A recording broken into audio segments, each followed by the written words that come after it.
Time now for the voice of the land on the Big Play Network with your hosts, Kevin Arnold and Always Positive Jay.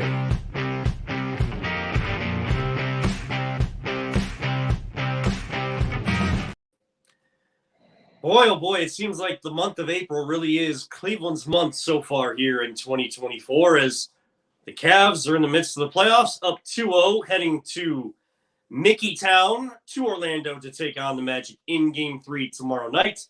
The Guardians have the best record in all of baseball, and the Browns, and of course the NFL, rule everything all the time. The NFL draft gets started tomorrow night as well, and welcome inside our remote studios. Hopefully this one goes better than the last time I was sitting in this chair.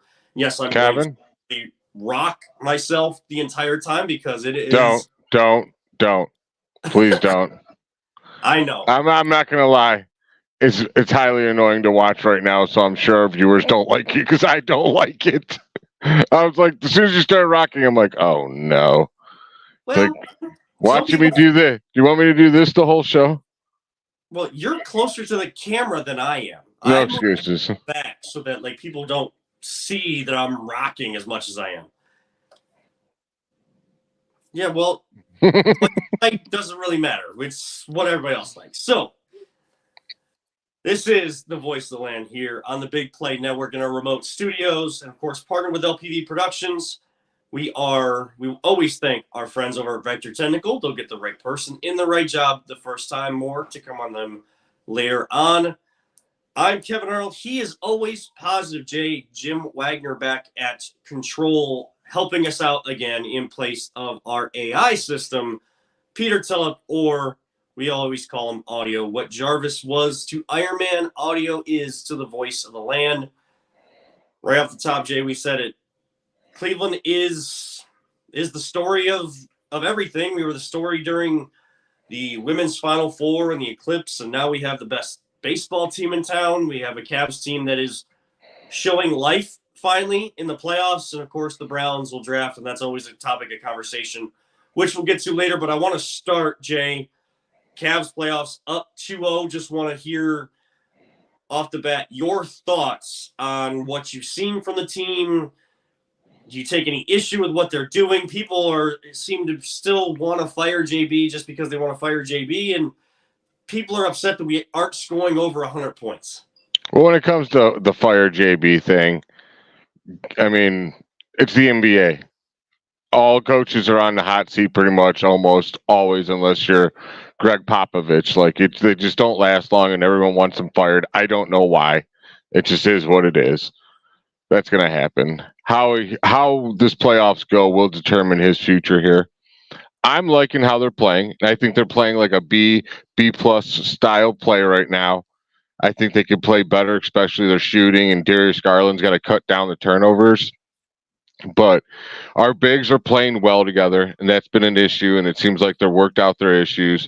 They're both playing great defensively, and they've been challenged by our coach, who everyone wants to fire, to get all these rebounds, and they're doing it. Like, Jared Allen had 20 rebounds. That's no easy feat. And yeah, Donovan Mitchell is playing like the leader that we wanted him to be, the MVP candidate that we wanted him to be. And if you haven't, like, do you notice how, like, when the games are kind of like, oh, here comes the other team, Donovan Mitchell takes over. Like, he knows when to raise his game, and he's doing it at the exact right time. So I'm loving everything I'm seeing. What I've been hoping the whole season is once the playoffs get started, I didn't want him to go into the playoffs hot and then cool off.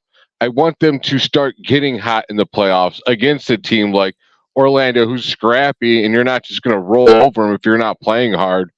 But it's a good team to get you going. You know what I mean? Because next round is most likely what, Boston? Most likely, yeah, because Miami doesn't have Jimmy Butler.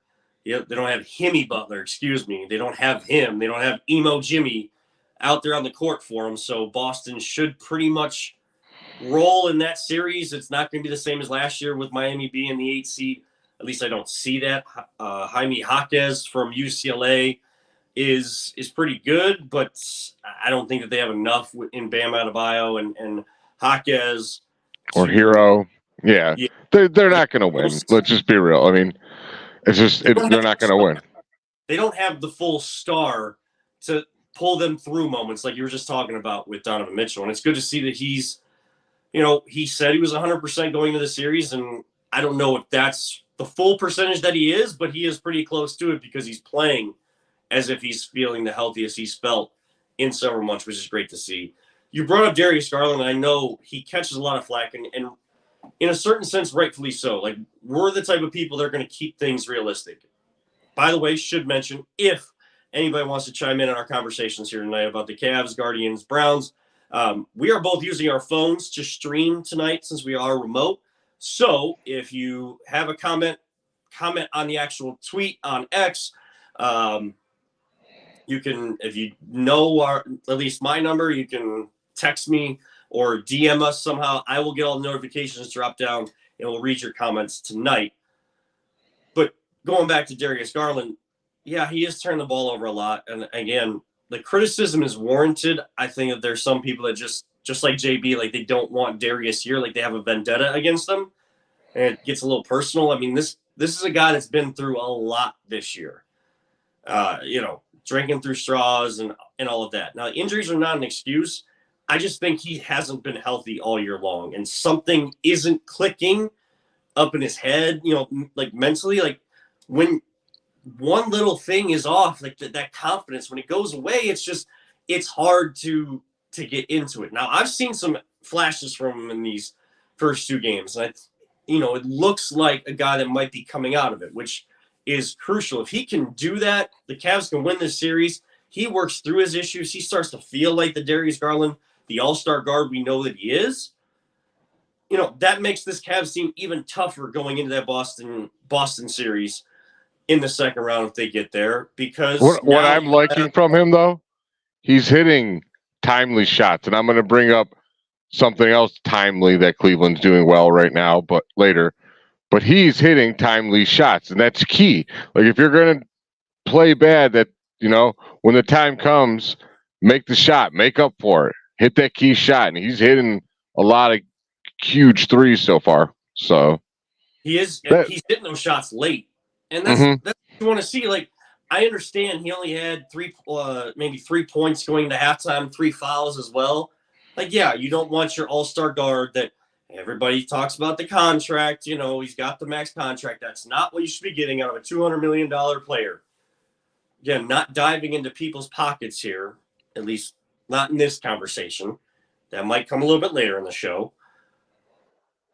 Darius there's just something that has felt off with him all year. And it takes one little thing to take you off your game, take you out of your confidence level.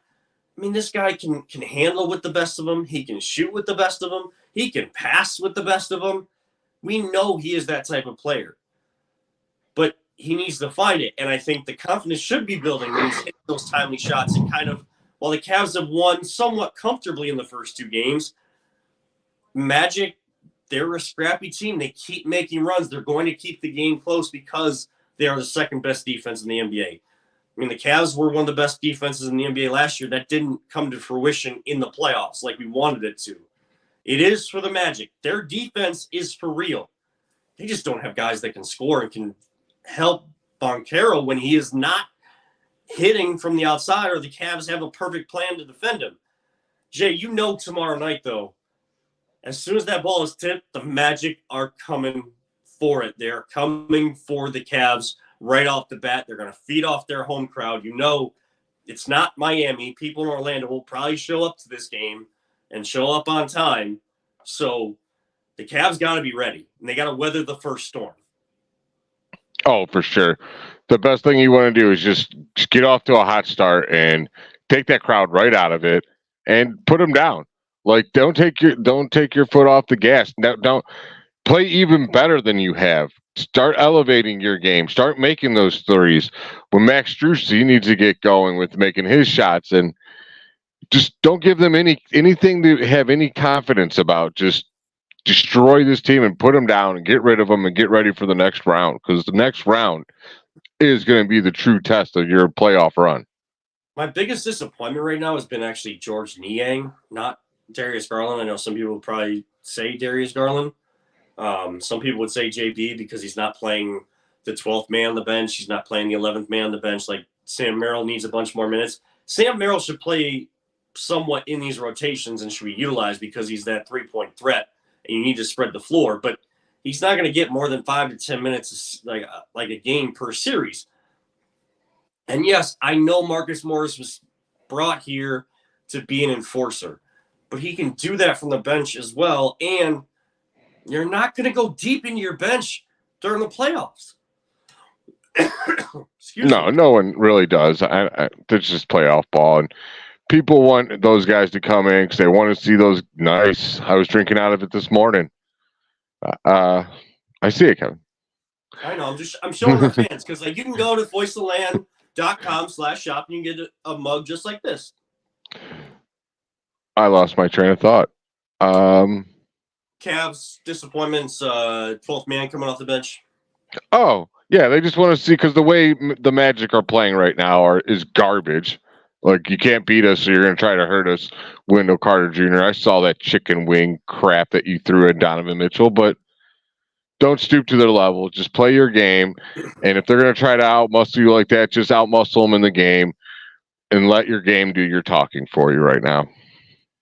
It's what they need to do. And look, I know a lot of people are thinking, oh, can the Cavs sweep a series for the first time without having LeBron?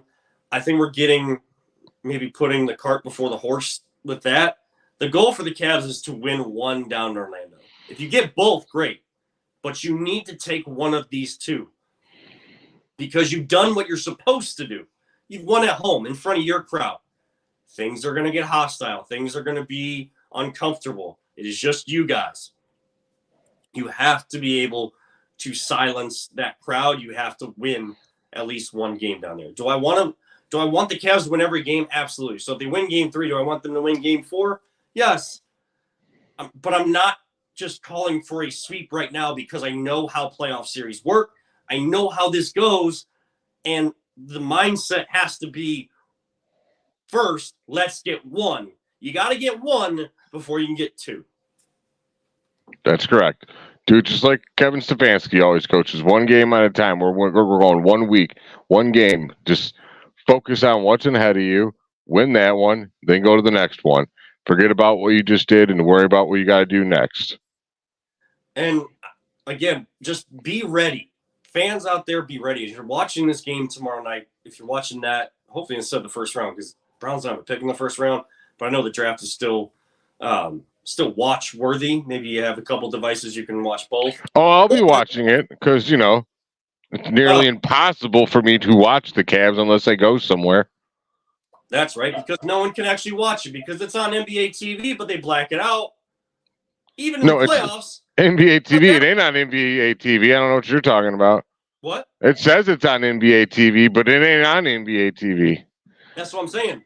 I know. I'm just bitching more because it's kind of bullcrap what they're doing to us. The fact that we cannot watch our teams is ridiculous. We're like the only team not on national television. Right, and I understand why they got put on NBA TV. I don't. The matchup is not compelling.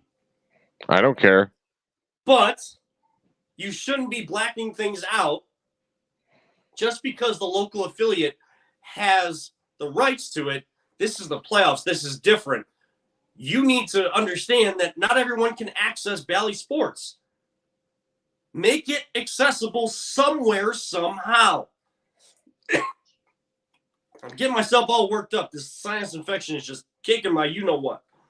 Mm-hmm. It's ridiculous, Jay, that we can't. I mean, I feel fortunate that I have access. That having the Bally Sports Plus app, they at least have access to the NBA. They don't for MLB. So I can watch the Cavs on Bally Sports, but I know what it's like to not be able to watch teams on Bally Sports. And again, this is the playoffs. It's not just some rinky-dink regular season game that people aren't going to care about, whatever. This is the playoffs. Make it accessible to fans. Playoffs.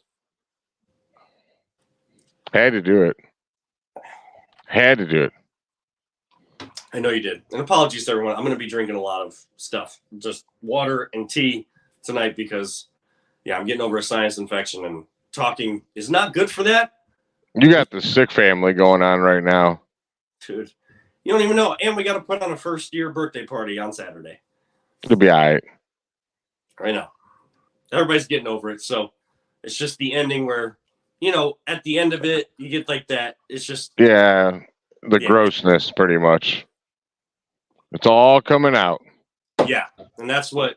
So like everything's irritated. So then when you talk, it's just a mess. But Cavs up 2-0. Hopefully the next time we are talking on the show, we are at the very least still up in the series. I don't know how the games coincide if we would, still winning in 5 and before we even do another show. I don't know what the schedule is after Saturday. Excuse me. That means take a break. Because I need to get out of here. I don't have an easy way to just mute and unmute. I don't want people hearing me cough. So, Guardians, best team in the majors. We'll talk about that next on the Voice of the Land here on the Big Plate and Be On Air Network Studios. Are you struggling to hire the right talent or maybe even find the right career? Vector Technical makes it easy.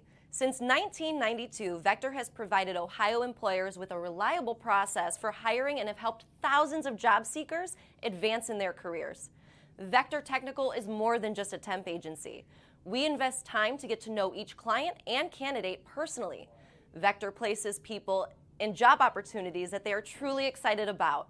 Interested in learning more? Visit our website at www.vectortechnicalinc.com to see a full list of our current job opportunities and to find out what Vector Technical can offer you. Welcome back to the Voice of Land right here on the Big Plate and Be On Air Networks, not studios. I don't know why I did that. My mind is all clouded. Sinus infection is really messing with everything. But we were talking Cavs playoffs. They're one of 3 teams that are in the news this week, as April has seemed to be a big month for Cleveland sports. The other team that is actually playing games and we can break down before we get into the draft and trying to figure out what name will be picked. 54 picks in. So many other guys have gone off the board. That is your Gardos, your Cleveland Guardians, 17-6. Not a great game tonight. Cookie Carrasco having a tough time on the mound. Some solo shots turning into a Boston able to explode for out to 6 runs through 6 innings. I don't know where we're at now. I had a bad feeling about this game because Cookie doesn't have even when he was at his peak, he's always struggled against Boston. I believe. I think he's got a really high ERA, and then last time we played him, he actually did pretty good. So I'm odds are they're probably going to get him this game. Well, and again, we're not making excuses. This is just the ins and outs of sports and in the ins and outs of baseball. I don't know that he adjusted to the weather as well because he's someone that's not going to overpower you with speed. He's trying to get movement on his breaking ball. He's trying to get movement on his fastball, and I don't think he's able to. I don't think he's gripping. He may not have been gripping it right in the cold or not getting a feel for his pitches because he was leaving them out over the plate a lot in his 5 1/3 innings that he pitched for the Guardians tonight. So I know that they're still down in that game, but hey, it's 1 of 162. And we're going to know how real the Guardians are a couple months in. It's great that everyone's catching on to them and they're playing well. And even the average fan that wants to talk about the 90th man signed to the Browns roster and how they're going to change the fortunes of everything and going to lead us to the Super Bowl that we've never even been close to going to. Well, yes, I backtracked that. We were back in the 80s, but in my lifetime, haven't even sniffed an opportunity to go to the Super Bowl since 1999. And now everybody's again saying, Jay, that this is the best roster since 1999. It's great that everyone's all on the Guardians. If they lose a couple games, how quickly do you think people are going to jump off? I mean, of course, people would go crazy if they lose some games in a row. It's what Cleveland fans are all about. They're fanatics for sure, but you got the diehards, the people that know what the hell they're talking about, and they know that there's going to be highs, there's going to be lows. Odds are we won't have the best record in baseball at the end of the year, Kevin. But it is just enjoy the hot start. Like, I ain't trying to worry about tomorrow. Like, I'm worried about today. Yeah. I mean, you can only that was the mantra that I don't even want to say worry. I'm enjoying today. Let me rephrase that. Yes. Terry Francona always said, worry about today. When you get to the ballpark, all that matters is today. What can we do today to win this baseball game? Didn't matter like what opponents they had coming up, how much travel they had. It didn't even matter about the next day. It was always about today. And as Shanna chimes in, that's a great picture behind you. That's a sick picture that you are broadcasting with here tonight. Yeah, that's my Star Wars everybody included picture and every ship that was ever in it, pretty much. Well, that is a sick picture, and we've had some sick pitching, and I mean sick in a good way, not sick like my family has been recently. Oh yeah, I get it. But that's actually probably like one of my top 5 favorite art pieces I got. I wouldn't doubt it. I would love to have that, and I mean I have some stuff downstairs, but not. We haven't had a chance to hang anything up, and I'm in my kid's room, so all I got is you're gonna have kid toys. That's what you get now. Yeah, I mean I got some kid toys around me. I can hold them if you want me to, but no. Worry about today. That's what Terry Francona said, and you know what Stephen Vogt said, Jay. Don't worry about trying to think that I'm going to change everything and I'm going to take us in a whole different direction. You guys were already going in a great direction. You have great chemistry. We're not changing that. We're just adding to it. Here are some tools, here are some tips that you can do to now take what Terry Francona was doing and continue to push it into this age's version, this era of baseball that we're in 2024. Because it's not the same as when it started in the 1800s.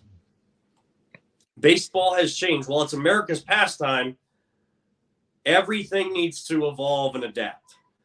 And I was talking with Andre Knott earlier, and, he said that that's what Stephen Vogt is trying to do. He's just trying to add to what this team is. And I think that that's a brilliant strategy, Jay. Oh, I totally agree. And I think we were talking about this either last week or the week before. Like he's not changing everything. He's just tweaking a little bit over here and just tweaking a little bit over here. And it's all this team really needed. What I'm loving is just the hot start in Jose Ramirez isn't even getting going, because he's traditionally doesn't start off too hot, if I'm correct. And once it gets warm, he usually starts getting warm and he'll go on a tear. And you got Andres Gimenez, he's back where he was hitting. Stephen Kwan is off to an unbelievable start. And Josh Naylor, he looks like he's into the MVP candidate right now. Yeah, but even all the other guys may not have the high averages these guys have right now. But back to what I was saying before, they got timely hitting. And you may be batting 260, but when the time comes and runners are in scoring position, you're getting that one hit you need, and you're helping your team win games that way. Yeah. In baseball, teams go through ruts, and what's the biggest stat that you always hear with teams in an offensive rut? Not hitting with runners in scoring position. Well, this team is doing that and finding a way to do that, especially late in games if they're close and kind of pulling away from their opponents. And I think it's also great to see, everybody wants to, I don't know if there's a conversation or a narrative starting to be built. I've only just started to hear rumblings of it. Excuse me. Josh Naylor and the word antics, quote unquote, because he hit himself in the helmet and then slammed the bat down after a home run. I mean, he didn't get concussed. You don't want to see that all the time. That's not a safe celebration, but antics, do people not know who Josh Naylor is? He's not gonna talk and be enthusiastic in interviews, but he'll have fun with you if You know, you're talking with Andre Knott after the game. You have a game winner. He'll be the main one trying to get the Gatorade bath on you. But if he's the one talking with Andre Knott after, the guys know, don't even try to pour anything or hit me with shaving cream. He's a really good dude, just like a lot of these guys are on the Guardians. And he's emotional. He's competitive. Like, why do we celebrate that kind of stuff and in the NFL and the NBA and other sports, but why don't we celebrate in baseball? Like, why do people have to be so, like, we're not wearing suits and top hats and all this stuff anymore to baseball games? You know, it's a different era. We're in a social media age. We're in, you know, have fun. Allow these guys to have fun. Oh, I totally agree. Like, I love it. But I also know he's one of those guys. Like, if Josh Naylor was on the Yankees and never played for us, I would hate Josh Naylor. Like, I'd passionately hate Josh Naylor.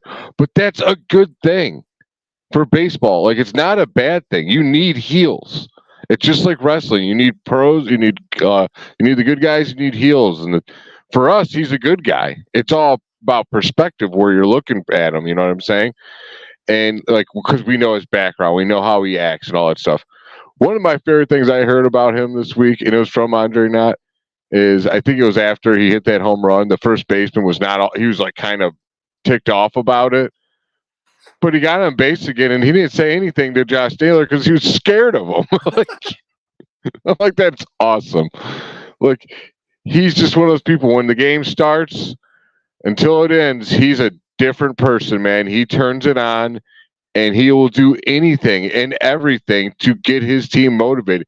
He's trying to be a leader of this team right now. He is the guy that, all right, we got to play. Otherwise, that guy over there might have an issue if I ain't trying hard enough. Him and Jose are the leaders of that team, big time. They are. And why are we going to have issue with guys that want to win? Like, again, like you said, baby faces and heels. That's the terminology. That's what is talked about in pro wrestling. Baby faces are the hero. They're the ones that everybody loves. If you're a heel, everybody hates you. You're talking bad about a city. You're The Rock going in and doing a rock concert and talking bad about Vicky Guerrero or Vegas and the words he said leading up to WrestleMania. I can't repeat them on this show. That's not the type of show that we have.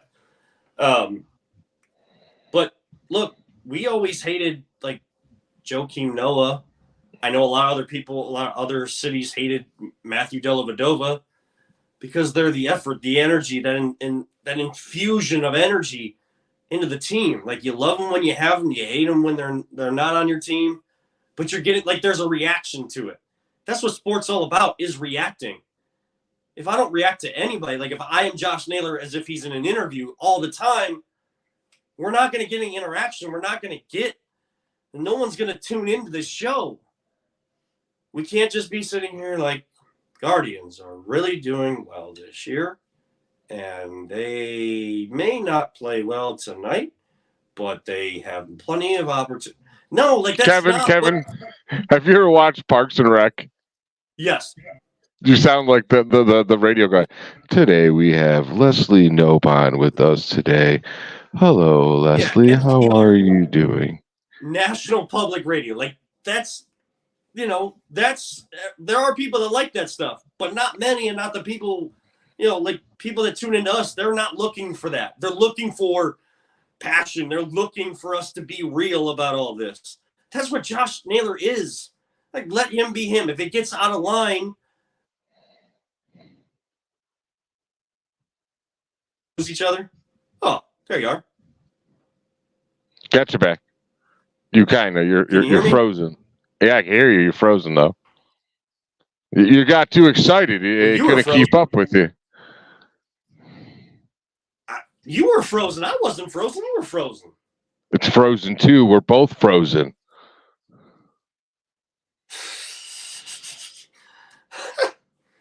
Boy, oh boy. Maybe these remote shows are not such a good idea. Someone needs a stronger. Oh, that's good. Oh, that's look, your great. phone's all over the place. It's your fault. It's not my fault. Your phone's messing up all over the place. Wow, Kevin, we're off track again. I don't even. We always Guard get off us, track. man. That's what we do. It's our passion. We love to be off track. It's my cat. For heel. My damn cat hit my tripod. Oh, I guess it was my fault because I was frozen first. Thanks, Jana. Boom. Yeah, it is what it is. It's technology. It's never perfect. Nothing's ever perfect. One thing I'll touch on before we go to break, though, Jay, with the Guardians, someone that I've really enjoyed playing under the radar, Tyler Freeman. He's taken the center field pretty well, and this is a guy that I. Did you see that catch he had? Yeah, because the wind, that was hilarious. Yeah, they're losing 8-0 right now, but yeah, Tyler Freeman is taking to center field, and it's a guy that they wanted the bat in the lineup. They knew what they had in Tyler Freeman in the minors. He was part of that logjam at third base or the infield. People forget he was a highly accounted for prospect. Like they thought he was going to be a stud. He didn't have a chance. Jose's like, I got third. And I watched him a lot at Lake County when he was there, and I knew that he was talented. I didn't know if he was going to make it to the majors, because if he was going to be part of a trade or something, because there was just so many infielders. And now he just goes out there in center field, one of the toughest positions to play, and I'll track a baseball. I'll lay out. I'll catch the ball. Like, oh, I didn't read this one right. I jumped, I ran too far forward. I got to run back. Oh, I can make this catch. It doesn't matter. I love watching Freeman. It's not easy transitioning from infield to outfield. It really isn't. I don't know if you ever watched me play outfield in softball. I was great at shortstop. I sucked at outfield. I used to be really good at outfield, but when I hurt my shoulder, I moved to the infield. And then after being in the infield for 20 years, I had to fill in for the outfield one time. Oh, it was horrible trying to read the ball. Oh, it was a nightmare. I mean, the fact that Jason Kipnis was able to do that and help out the team in 2016, like, people don't realize how tough that transition is and how tough the job is for Tyler Freeman to continue to keep his spot here. But he is doing an excellent job. Well, hey, you want a reaction out of people? Yeah. You want to talk some Browns? I got something I could talk about. Mike, get a reaction out of people. We're gonna stir the pot a little bit on the other side. You can find out how you can get your hands on one of these great mugs in this commercial break. This is the Voice of the Land on the Big Play and Be On Air networks. Are you looking for a career in manufacturing? Vector Technical has you covered. Vector Technical is a 28-year-old staffing firm that has partnered with some of the biggest and the best companies throughout northeastern Ohio. The recruiters at Vector Technical will coach you through the entire job process and will help you land an opportunity that you are truly excited about. Vector does not add any additional fees and offers benefits as well as free online skills training through Penn Foster. To learn more, visit www.vectortechnicalinc.com and make sure to check out our job board to see a full list of our current opportunities and apply.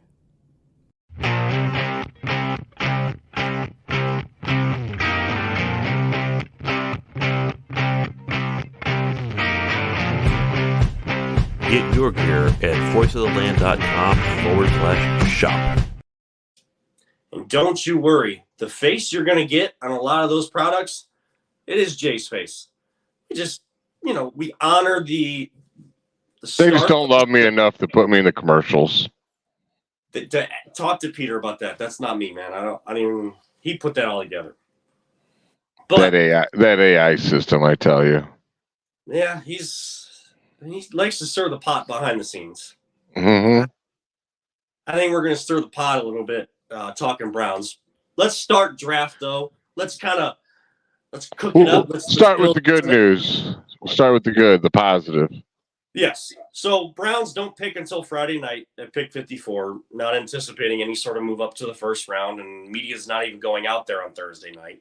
Hey, the positive about being on Friday night and not Thursday is I don't have to stay up late for our pick.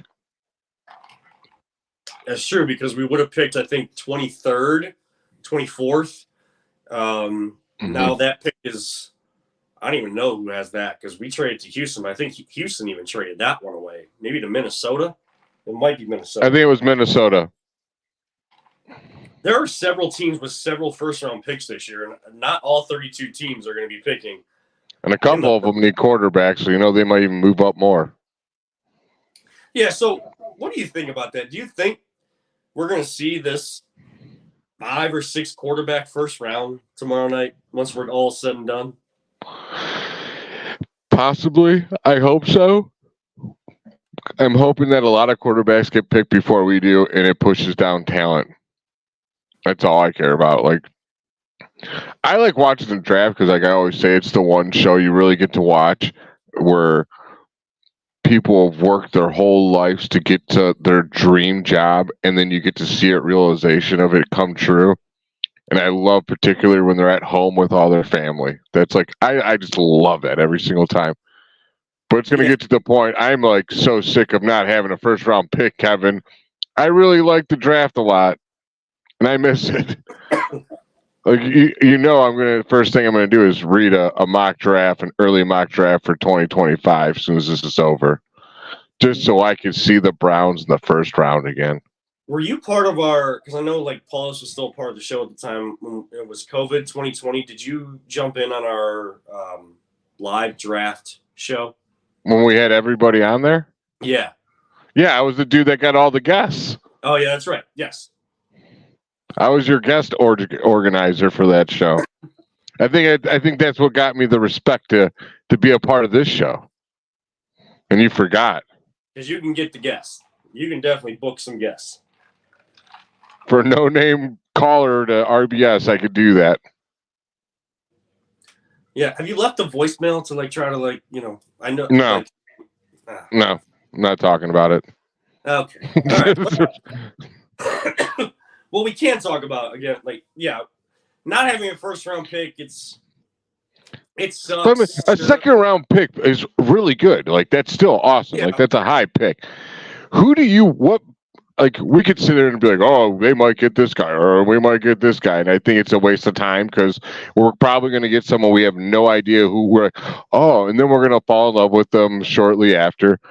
So I'm going to ask you, what position do you want them to take?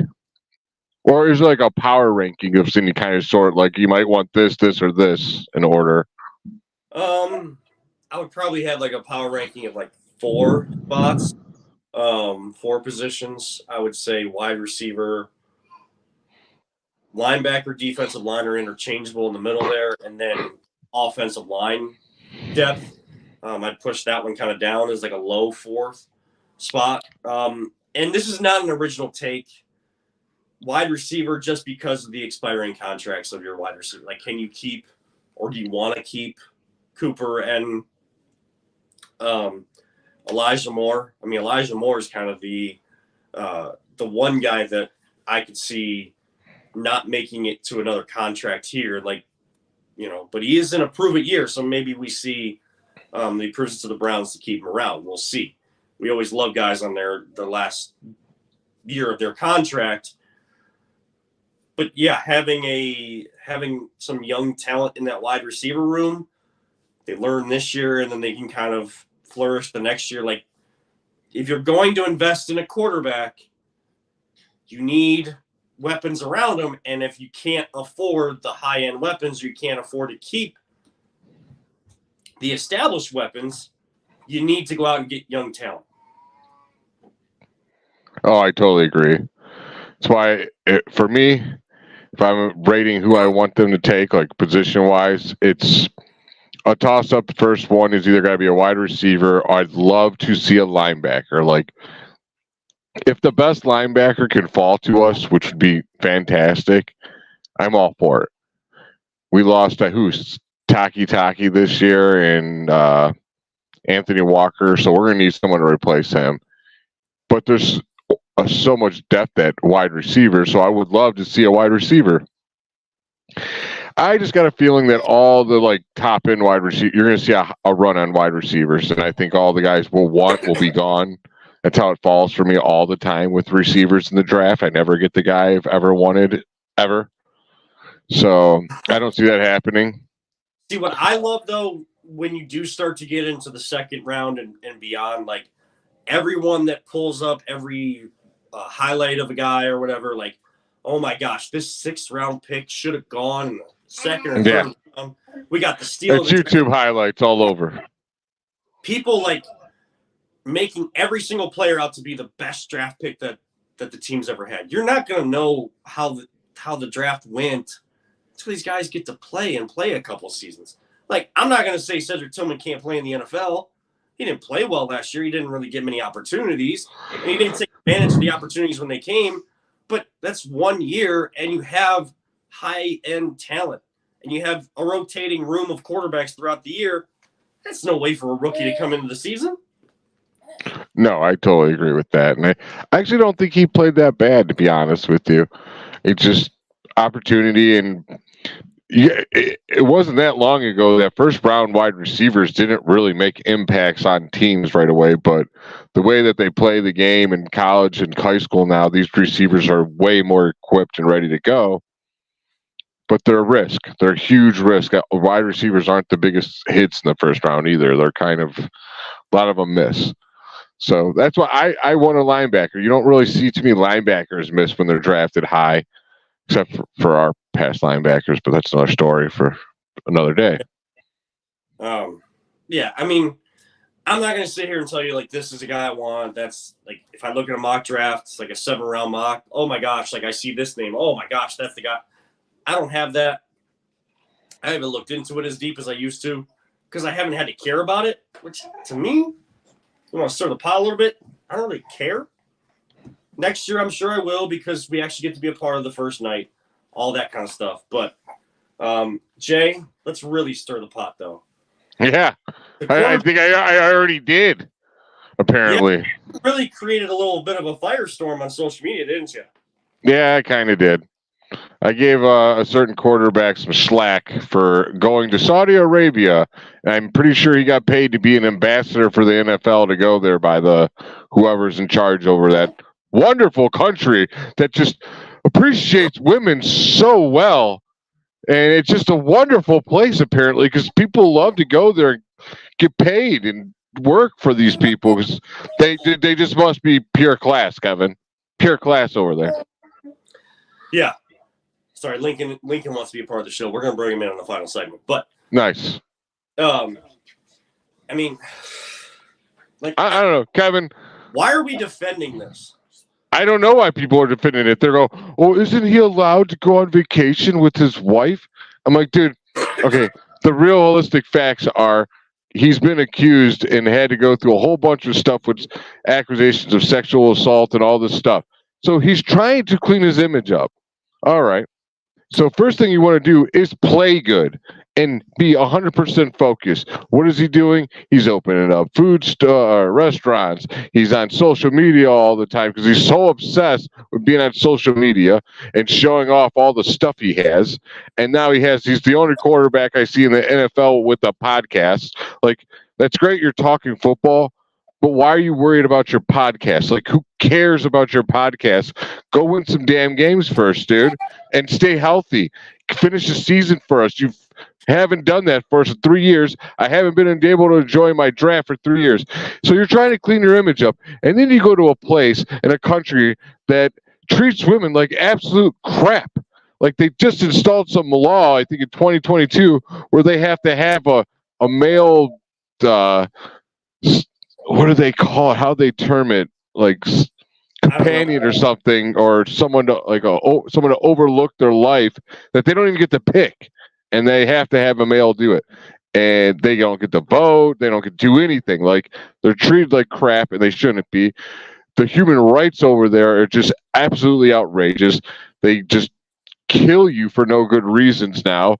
If you say anything or try to even protest, they don't let you do it. And yes, I know there's other countries that do the same thing, and I wasn't bitching about them at the moment. But I can't sit there and bitch about every single thing all day long in every country I have a problem with. Like, it's not. Guess what? My quarterback's not taking pictures there and hobnobbing with these horrible people. They're not good people. And I don't like that the golfers took the money and went there. I thought it was a load of crap. And I wouldn't take the money. If they offered me, they're like, Jay, come do your job, but you got to go to Saudi Arabia and you're going to get paid by these people that made it off people's blood money, I'm not taking the money. I don't care what they offer me. I wouldn't go to Russia and work there. I'm not going anywhere. I'm staying here and working. Like, sorry, Kevin. I'm getting really annoyed with this dude, and I hope to God he proves me wrong. But I do not believe in that quarterback anymore. I have zero faith that he's going to be the guy to take us to the promised land. Everyone keeps glamming on to this second half against the Ravens. What about the second half against the... What about the last time he had a full game that he had an awesome game? Has he had one in the Browns uniform, Kevin? No. Has he played a full damn game at an elite level? No. Joe Flacco came off the couch and did it like 5 times in a row. And everyone's got to defend this guy like he's some kind of savior because they're hoping to God that he is, but I don't think he is, and I hope he proves me wrong. A lot of times on the show, I'll go off on a rant. Yeah, I don't really go off to me, Rich, but thank you for letting me go. But we're in conversation. I start just on this roll, and I can't seem to get off, and I get everything out, and I go to you for a comment, and you got nothing. I'm in that boat right now. I can't say it any different. Like, this guy doesn't deserve any sort of benefit of the doubt right now. No. We gave it to him because he was suspended and he had rust. How many times do we got to say the word rust with this guy? How many times do we have to say, oh, he's going to come through. Oh, he's an elite quarterback. He has not shown to be an elite quarterback since his rookie season. And everybody just gives him the benefit of the doubt. Everybody just loves this guy. You and I have been on the same page since the beginning on this. And we always root to be wrong, but it's not. Right now, we don't have any evidence that this is going to go the way that it's supposed to go, the way that they invested this to go. Well, don't worry, Kevin, because he's going to come back better than ever after shoulder surgery. Yeah, and then we're gonna give him what, 6, 7, 8. Like, we're gonna make excuses for him. Oh, but we weren't allowed to make excuses for Baker Mayfield, who showed more capable quarterback than Deshaun Watson has the whole time he's been here. I don't think either one of those guys would take us to the promised land. Either one. Right. But we knew that Baker could only take us so far, just like we've talked about with JB as a coach, Mark Jackson. The Warriors got rid of him because he can only take them so far. We were supposed to get the guy that could take us further. Yeah. He has not. I think, like I said, I don't think either one were going to take us to the promised land. One looked better than the other, though. Yeah. One played at least full games. We'll see, man. I said one of them played full games and had elite full games, not a half to come back and win, but a full game. Like, I'm glad he did win that game. Don't get me wrong, that was awesome. But dude, you played a half. You played a great half. Play 5 games in a row like elite quarterbacks do. And then I'll be like, oh, he had a bad game. It's all right. He's going to have an off day. It seems like he was almost off all the time, and he was winning because our team is great, not him. You want to win the division, he's got to show exactly what you just said. But Kevin, I'm a hater. I'm a hater because I'm jealous of his money. Everybody always wants, like, they always want to hate, but when someone else hates, and I put hate in quotes for those just tuning into the audio, people perceive someone else as hating when they're actually being realistic and telling you what you don't want to hear. You don't like they're telling you what you don't want to hear, but you know is true, and then they call you the hater. But really, they're the hater because no one can tell them any different. We are in a show in a world where it is great to have conversations and disagree and not have to prove or convince the other person to agree with you. I will stay on this soapbox for as long as I need to. Debate is not to convince the other side. If you do, you've won the debate. But you don't have to. you can agree to disagree and understand why both sides feel the way that they do. But look at what's going on. This guy has given you nothing, and we're giving him everything. And now he's taking more in a place he shouldn't be taking more from. Not when you're trying to repair your image. That's not what's going to do it. People can talk about, oh, you would take the money. Why are you getting in their pocketbooks? Kevin, there's a reason he had to turn his comments off on social media. Yes. There's a reason for that. Because not everyone's ignoring the fact that, like, dude, are you seriously doing that right now? I don't know what the nickname is, but I was never a Baker bro. I was more to that side than the hate. I think that the Baker bros, in quotes, like Deshaun's version, are even worse. And I'll leave it there. We'll have some fun at the end of the show. I think Lincoln's going to join because he couldn't be away from me too long. So we'll bring the birthday boy next week. Well, a week from today, birthday boy, onto the show and have some fun. Talk about a show that Jay doesn't want to watch, but might be starting to take over his house. This is the Voice of the Land on the Big Play and Be On Air Network. Whether you're looking to hire new talent or start a new career, Vector Technical has you covered. Vector Technical is a 28-year-old staffing firm that has helped thousands of job seekers advance in their career with reputable partners throughout northeastern Ohio. Vector Technical is more than just a temp agency. With an above-average hire-in rate of 1 in 4 candidates, Vector works hard to connect the right person with the right opportunity the first time. Vector Technical hires for skilled manufacturing and light industrial work and is sure to have a career that you've been looking for. To learn more, visit our website at www.vectortechnicalinc.com. Welcome back to the Voice of the Land. This is on the Big Play and Be On Air Networks. I'm Kevin Earl. He is always Positive Jay. And joining us, it is Lincoln Alexander Arnold. He didn't like that I was doing the show from his room, so he made sure to cut in. He wanted the full segment. He felt like we were going to cut his segment short. Yeah. Well, he wanted some airtime. He likes to be on air as he looks around at everybody else that's in the room right now. But nice. We've had some fun talking Cavs and Guardians. We've stirred the pot a little bit talking Browns. But for the record, this isn't just a hot take. Again, we've always stressed that we don't just force it. I'm not trying to make people mad.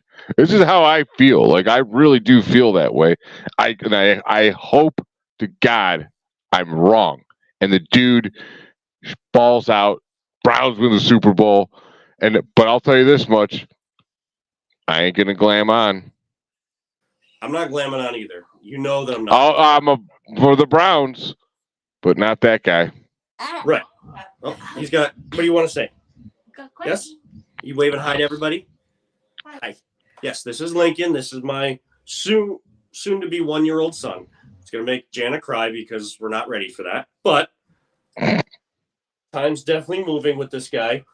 And there's a show that he really likes to watch when we know we need to do stuff in a different room. We can sit in front of the TV and put on an Australian-based show. That's Bluey. Bluey's now become like this cultural phenomenon with adults taking it on as well. We even have a little Bluey right here. Oh, Bluey. So we have plenty of stuff. But Jay, what's happening at your house? As I've enjoyed making fun of you because you, I think, have the entertainment value of a 10-year-old. And which is okay, you know. You like your stuff softer, it's great. But I enjoy making fun of you. It's just what we do, you know. It's for play. It's for fun. I don't mean no harm by it. But now it's invading my home. So I babysit every Thursday. What was on all day Thursday when I got home from work? Bluey. What was the next episode? Bluey. And after that, Bluey. Then I go in my cabinet, go grab the plates. What's in there? A Bluey plate, a Bluey bowl. I'm like, dude, I don't even have kids. What is going on here? How is it taking over my house? Why is it on my TV? I didn't want kids, Kevin. I didn't want this in my life. Well, I knew that I was going to start watching shows that like I had avoided because they weren't part of my childhood. Like we all had the kids shows when we were growing up, but now there's new ones and I haven't watched them because I haven't had a kid. I knew that was going to change once I did. Yes, once I had you. I love you. And so we start watching Mickey Mouse Clubhouse, Mickey Mouse Funhouse. There's another show I hate. My nephews loved it, and I hate the hot dog song. Please don't sing it. It will get in my head. Don't worry. I'm not going to. There are people in this room that could, that you Don't can't. do it in the background, people. But we're not doing that right now. This is still, we still try to keep things as professional as possible. But I knew I was going to watch these shows. I didn't know I was going to like one of these shows. I mean, I always like Mickey, but like I can. Like SpongeBob, how everyone, it's a cartoon, but adults love SpongeBob. Right.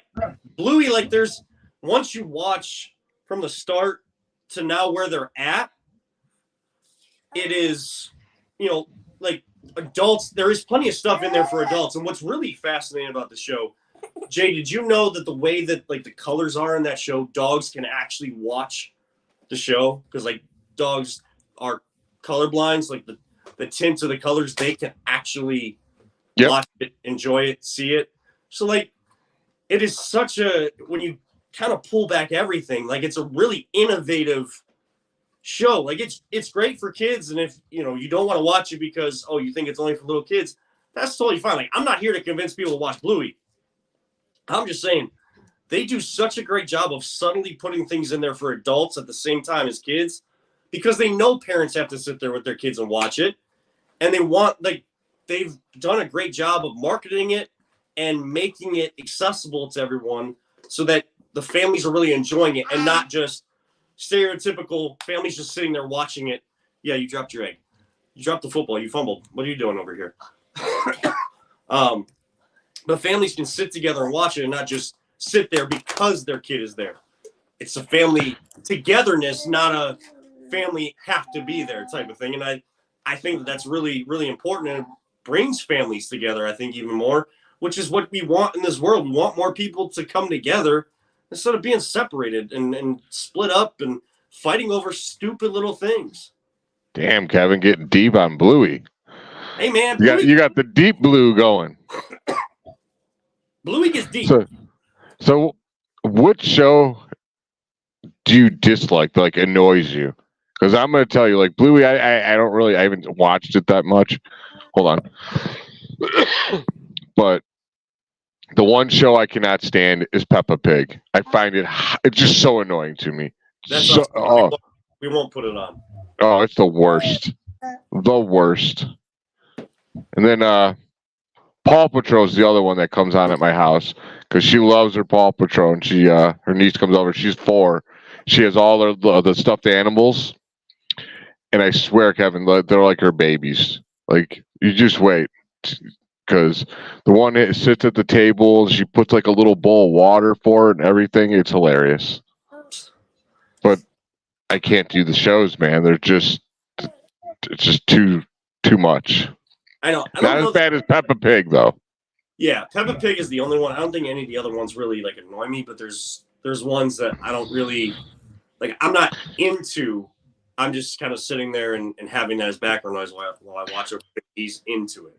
Now, growing up, the child's show I hated but loved at the exact same time was Barney. Found the show was highly annoying. The songs were terrible. But I had to babysit for my nephew all the time because my sister had a kid when she was 18. So I was a teenager at home. And she'd pay me to watch him. I'm like, yeah, sure. Pop in Barney. That kid was glued to that TV for the next 2 hours. It was perfect. And by the time it was over, kid was ready to go to bed. Barney was like the babysitter within the babysitter. You back? Yep. Okay. All right. Finish what you were saying about Barney. No one heard me? I mean, I did. Maybe the people did. I did. Oh, I was just saying how like it was like a babysitter within a babysitter. Like I could watch my nephew put that tape in, and like 2 hours later, it was done, but he was usually sleeping, and he's just glued to it, and he was just quiet as all hell, and didn't say a peep. And Barney was on, and he loved him, and he loved him, and I love you, and all that good jam. Well, on that note, Jay, the show has come to an end because Lincoln has turned out the light. Lights, and he's ready to He's go. like, lights off. Show's over. He's gonna get the So- cane. He's gonna yank you down from the neck. Yeah, so he's hitting the weird phase the night before he goes to Phase, crabby pants. yeah, little crabby pants. So I'm gonna go help get him to bed. Bye, Krabby Patty. Happy birthday, Lincoln. He's making noise and stuff. Yeah.